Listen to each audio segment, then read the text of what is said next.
We're in Brussels, actually, with Jos Moorkens. We've Moorkens. anglicised it. Yeah. How do you pronounce your name? Jos Moorkens. Jos Moorkens. Yeah, your second go had a good Irish accent to the I was going to say, so you must be Irish, right? Yeah. You are Irish? Yeah, the Belgian bit is 2 generations back. So. Oh, okay. All right. Yeah, so... Okay, so Jos, what do you do in life? What's your job? I am a lecturer in translation studies. I mostly do lecturing and research to do with translation technology. And I'm interested in the interactions of people and technology, and specifically to do with translation and how translation can be used to aid multilingual communication. So you're not just a techie guy, you're also social impact of technology. Yeah. Like my PhD was in translation technology, but I then moved to the School of Computing because there's more funding coming in there. There's more postdocs. So I did a postdoc for a couple of years in our School of Applied Language and Intercultural Studies. Then went to the School of Computing. Colin, which university are we in? In Dublin City University. Dublin City. We got to fix that because we got the PhD in it. So you're still there? Yeah, so I've just stayed in the same place. I went back as an undergrad at the age of 31 and just plugged Oh, hold on. Okay, right. We've got to go back to your mid-20s. Tell us what you were doing there.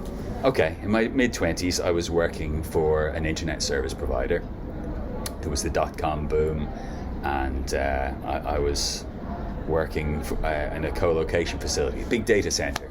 Okay. The sort of thing that's causing all the emissions for cloud technology right now. I was doing that, and... So what were you doing there? So I would organise when people wanted to bring their servers in. I'd assign them IP addresses.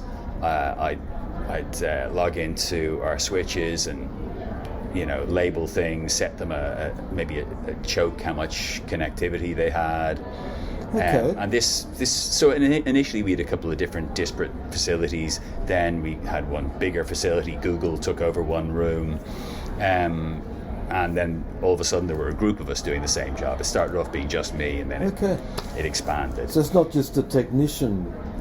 No, I mean, I don't have any technical background. It was just something that I ended up doing because they needed someone to do this job, and I did some internal qualifications for the telecoms company, and I got a good result. They thought, well, this guy will be able to work it out. Okay. We'll give him that job. So you were doing something real in the real world. Yeah, and playing music at the same time. Oh, right. I drummed for noisy guitar bands and some singer-songwriters, different people around the place, which is why I'm half deaf now. Okay. As we were just discussing before starting here. So how did you get from that to where you are now in academic life? Okay. I was drumming for a singer-songwriter. I was starting to get disenchanted. The dot-com boom ended, and things were becoming a lot more uncomfortable in the place I was working in. I was drumming for a singer-songwriter. He was a translator, and he would download his work, go on tour, but also he could move to different places. So he had moved from Clifton in the west of Ireland to Boston, San Francisco, London, Dublin, back to the west of Ireland. So I was drumming with him, and I was just jealous of his lifestyle. I thought, well, this looks great, and I like languages. I went to a German school when I was younger, so it seemed he had done German and Spanish. He did the same degree that I ended up doing in Dublin City University, and it seemed too easy for me to relearn the German I'd forgotten. So I thought I'd challenge myself and do Japanese. We played a gig with a Japanese band, and we had them stay in our house. You went to university after your life in your 20s? Yeah, I decided it's time to change career. Okay. Not happy with how things are going. But also, no one in my direct family had a degree. My parents, they grew up before secondary school was mandatory or was free in Ireland. So they didn't go to secondary school. Wow. My sisters didn't go to university. So I thought, well, I'd quite like to do that. So you're the smart one.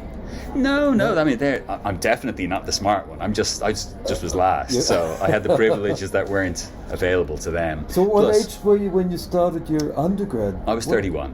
Wow. Okay. And the telecoms company had just been sold to BT, and we had share options. So all of a sudden, I got €15,000, and that helped grease the wheels a little bit. That I got a grant to pay in the Ireland. studies. Well, I got a grant, so Okay. that meant that I had money coming in. But then, during that time, I got married, we had kids, so I worked part-time to keep the show on the road. So you married, kids, studying an undergraduate degree, or you moved on? The kids appeared. They appeared during the PhD. All right, that's so the I went worst, straight from the undergrad worst to time PhD. I reckon to have kids. I'm sorry, but my graduation, my wife couldn't go to because she'd given birth to our second boy 3 days before. Oh, yeah. So the night before my viva, he just was a bit. Our 1.5-year-old was a bit unwell, and I ended up staying up half the night with him. He was screaming. I slept on his floor for about 2 hours, and then went in and had my viva. And the viva's easy after. yeah. Well, thankfully, Lynn Becker was nice to me. Right. So we skipped a beat there because you went in to study languages. Yeah. And then you've moved to translation? I did it was called Languages for International Communication, which included translation studies. Oh, okay. So there were translation studies modules in there, and when I had never envisaged doing a PhD, but one of my colleagues from the same degree, Stephen Doherty, who is now a lecturer in University of New South Wales, he told me, I'm going to do a PhD.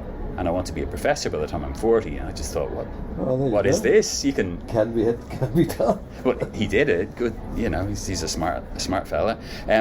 But I'd never considered doing a PhD, and I thought, well, this is something we can do, and learning's fun. I'd like to do more of it. So that was the reason. Okay, and the technology component, where did that come in? Is that coming back from your 20s experience? It came from my 20s experience, but also my timing was good. There was a research centre called the Centre for Next Generation Localization that was headquartered in DCU, and Sharon O'Brien, Dorothy Kenny and Reinhard Schaler had this paid PhD position. So I interviewed for it and got the position, and I was very raw. So I look at PhD applications coming in now to me, and they're far more developed than my first piece of writing as a PhD student that I presented to them. Must have been something good. So they tell they us did a a bit lot about of work. Dublin City University. Why is that such an incredibly productive place in this field? There's been a lot of encouragement for translation studies and for applied language, and people. Our early heads of school long before I arrived were really in favour of foregrounding translation. Then people like Michael Cronin spent 27 years there before he went to Trinity. Dorothy Kenny has been there since the early 90s, and Dorothy, Sharon and Maeve Olahan all came through the undergraduate programme in successive years. Sharon O'Brien is there. She's still in DCU. Maeve's in Manchester. What about the fact that during a period there, all the localization for Europe was basically being done in Ireland? That became the place for localization. Absolutely. So there's been tax breaks. There's been a policy of foreign direct investment to try and encourage foreign direct investment since the late 50s, but supercharged during the 90s. The Industrial Development Authority really wanted to attract companies in, and the idea being there was a young, well-educated workforce, high unemployment rates, so this would be a way of employing them. In the 90s, 50% of the population of Ireland were under 25. But they were mostly well-educated. Catholic country. Yes, this is it. Did it work? It looks like it's been a great success story for Ireland and for DCU in particular. And it's still good for us for employment, because there are a lot of these multinationals, a lot of big tech have their headquarters for Europe that are in Ireland, and especially post-Brexit, it's an advantage for us as well. There are pros and cons with Brexit, but an advantage is that I think we're getting more students coming to us. So it's working out for now. Jos, what should we be doing now? What kind of research do you think we need in translation studies? So I'm obviously going to say what I'm interested in. That's what I think. Otherwise you wouldn't be doing it. That's it. So I'm interested in the interaction of people and computers, and how to maintain agency, how to make sure that work is is motivating and satisfying, how to make sure that there's not too much technological solutionism or determinism, and trying to look at that interaction. Slow down. What does that mean? Okay. Technological solutionism, please. So, assuming that if there's a problem that the technology will solve, and if the problem is caused by the technology, add more technology to solve that problem. Okay, good. Okay. It seems to me that there's a constant need to look at this balance between computers and people, and how people's needs are best served. And I just think it's something that's easily forgotten. So there's lots of areas for research, but also translation is a key site for this interaction. Machine translation was one of the first uses for what's now called artificial intelligence, and right now this is a huge buzz. But for people now who are suddenly becoming experts in AI based on machine learning and neural networks, this is something we've been dealing with in translation for 6 years. Yeah. We've had to try and get our hands around the technology. We've got our heads around the technology, and we've tried to figure out how you interact with it, how it doesn't work well, how it works a little better. And research can help. The hope is that research can help, and the hope is that our research can be influential and maybe go out there. But actually, I think for our research to be read by students, our textbooks to be read by students. I know you do a lot of writing and you do a lot of teaching, and initially I think I was under the misapprehension that our research could be more influential than I think it really is. I mean, it's read by a smallish number of people, but we have these young people in our undergraduate and our master's programs who are learning from the things we're learning about in research. We're passing these things on, and then they go out into the world, hopefully with an idea of how you might even frame these ethical problems, or what we in discussions with the students think are important.